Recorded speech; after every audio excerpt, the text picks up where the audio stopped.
Rice మిల్లర్లు new tax పేరు మీద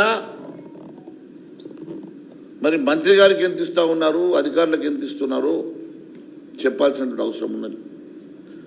నాకున్న సమాచారం ప్రకారం 500 కోట్ల రూపాయలు మొన్న చేతులు మారితే ఉత్తమ్ కుమార్ రెడ్డి గారు దాంట్లో నుంచి 100 కోట్ల రూపాయలు పార్టీ ఫండ్గా మొన్న ఎలక్షన్లో ఢిల్లీకి పంపిన మాట వాస్తవం కాదా? మీ కేసీ వేణుగోపాల్కి నువ్వు 100 కోట్లు ఇచ్చి నీ మిత్ర సహచర మంత్రులు ఇస్తున్నారు, నేను ఇవ్వకుంటే మళ్ళీ వెనకబడిపోతా, రేపు అవకాశం వస్తే నేను రేసులోకి వెళ్ళి తప్పుకోవాల్సి వస్తుంది, నేను కూడా రేసులో ఉన్నానని చెప్పుకోవడానికి కోసం నువ్వు 100 కోట్ల రూపాయలు ఢిల్లీకి పంపిన మాట వాస్తవం కాదా?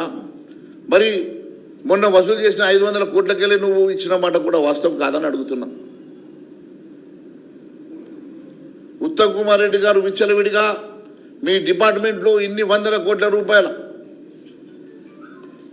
వసూలు జరుగుతూ ఉంటే మరి దానికి ఉత్తమ్ కుమార్ రెడ్డి గారు బాధ్యత తీసుకుంటారా, లేకుంటే అధికారులు బాధ్యత తీసుకుంటారా చెప్పాల్సినటువంటి అవసరం ఈ ప్రజానీకానికి ఉన్నదని చెప్పి నేను తెలియజేస్తా ఉన్నాను.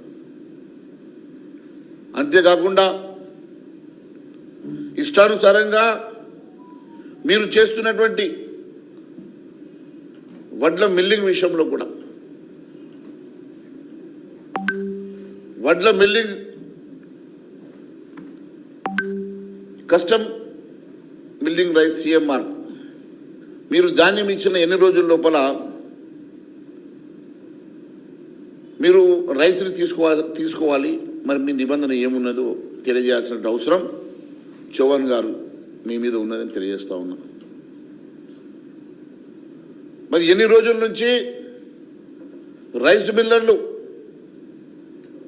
మీరు ఇచ్చినటువంటి ధాన్యాన్ని వాళ్ళ దగ్గర పెట్టుకొని CMR కింద మీకు ఇవ్వాల్సినటువంటి రైస్ని ఇప్పటి వరకు ఎంత ఇచ్చారు, వాళ్ళ దగ్గర ఎంత ఉన్నదో ఏమైనా లెక్కలు మీ కాడ ఉన్నాయని అడుగుతున్నా. ఈరోజు ప్రతి సంవత్సరం కొనుగోలు చేసినటువంటి ధాన్యం రైస్ మిల్లర్ దగ్గరికి పోతే ఆ రైస్ మిల్లర్లు